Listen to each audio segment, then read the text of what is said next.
She walked into work wearing camouflage pants. Within minutes, the whispers started. The smirks. The jokes. "What's with the military outfit?" someone sneered. "Trying to play soldier?" another said loudly enough for her to hear. Sarah Mitchell didn't answer. She had long ago learned that silence spoke louder than arguments. She simply sat at her desk, opened her laptop, and began typing.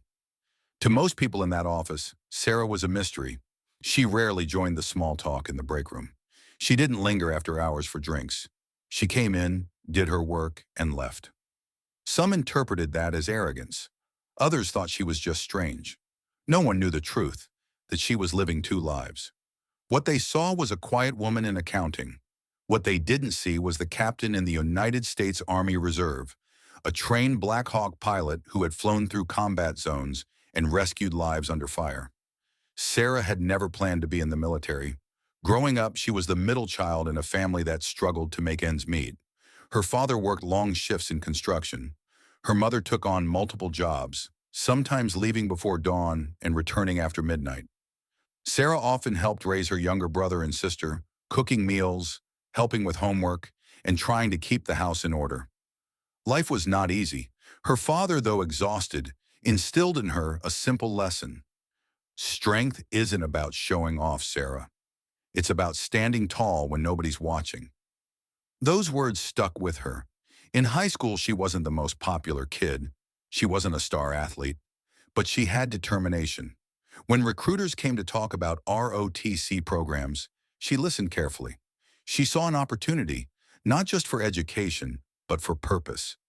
Many of her classmates laughed when she said she wanted to join. Some said she was too small, too quiet. Her best friend even asked, "Why put yourself through that?"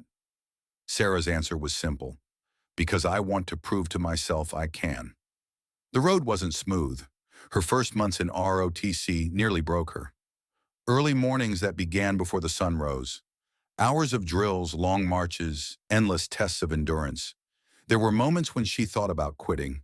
One freezing morning, drenched in rain, carrying a pack that felt heavier with each step, she stumbled and nearly collapsed. A voice behind her, one of the cadets, snickered, "She's not gonna last."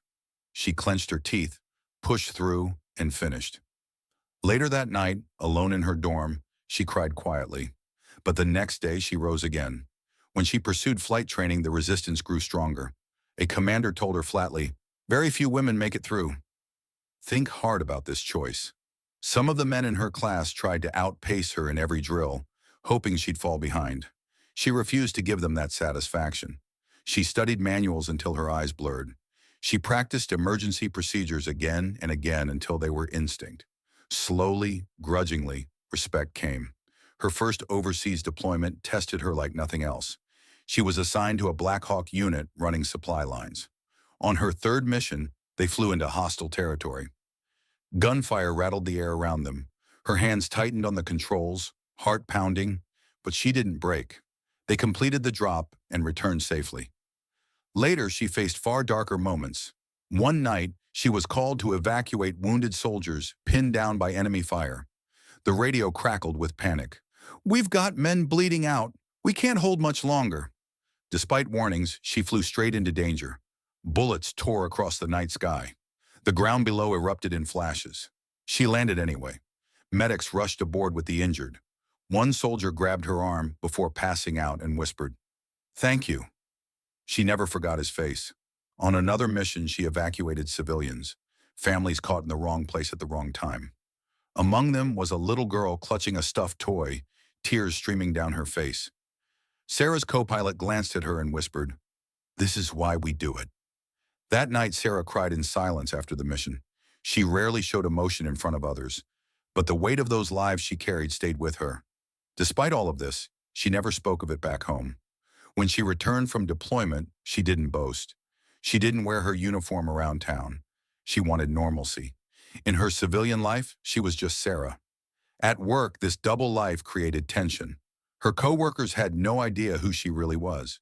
There was Jake, the office joker, always cracking comments. He was the first to laugh when she wore camo. "What's next, Sarah? Tank outside the building?" Then there was Melissa, ambitious and sharp-tongued, who muttered under her breath, "She just wants attention." And David, quiet but observant, who sometimes watched silently, never joining in the teasing, but never stopping it either. That day after the mocking, Sarah received a call. Her reserve unit needed her immediately.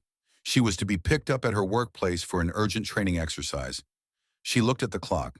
2 hours. She went about her task calmly, though inside she knew what was coming. There would be no hiding now. Around noon, her coworkers spilled outside for lunch. The jokes began again. Jake chuckled. Maybe she's waiting for her secret mission. Watch out, she might rappel down the side of the building. Laughter followed. Sarah stayed inside, quietly finishing her paperwork. Then came the sound. A low thump, distant but unmistakable. The rhythm of rotor blades cutting the air. Heads turned. The sound grew louder, heavier, shaking the windows. Papers fluttered on desks. People rushed outside, shielding their eyes against the wind. Over the horizon, the Black Hawk appeared. Massive, dark, powerful. The noise drowned out every voice. Dust whipped across the parking lot as it descended, car alarms blaring in its wake. The ground shook. People raised their phones, recording in awe. The helicopter touched down in the open field. Soldiers jumped out, moving with precision. And then one of them strode directly toward the office doors. Inside, Sarah stood, slung her bag over her shoulder, and walked out. The soldier snapped a salute. "Captain Mitchell, your transport is ready." Silence fell. Jaws dropped. Jake, usually full of words, said nothing. Melissa's face drained of color. David simply watched, his expression unreadable. Sarah gave a small nod, walked past them all, and climbed into the waiting helicopter. A moment later, the Black Hawk lifted into the sky, the roar of its blades echoing long after it disappeared.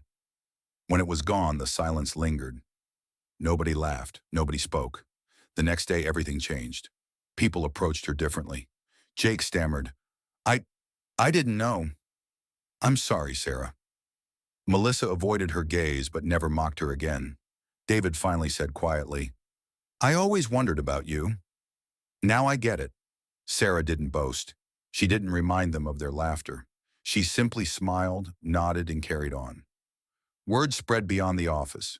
Someone's video of the landing went viral online. Comments poured in.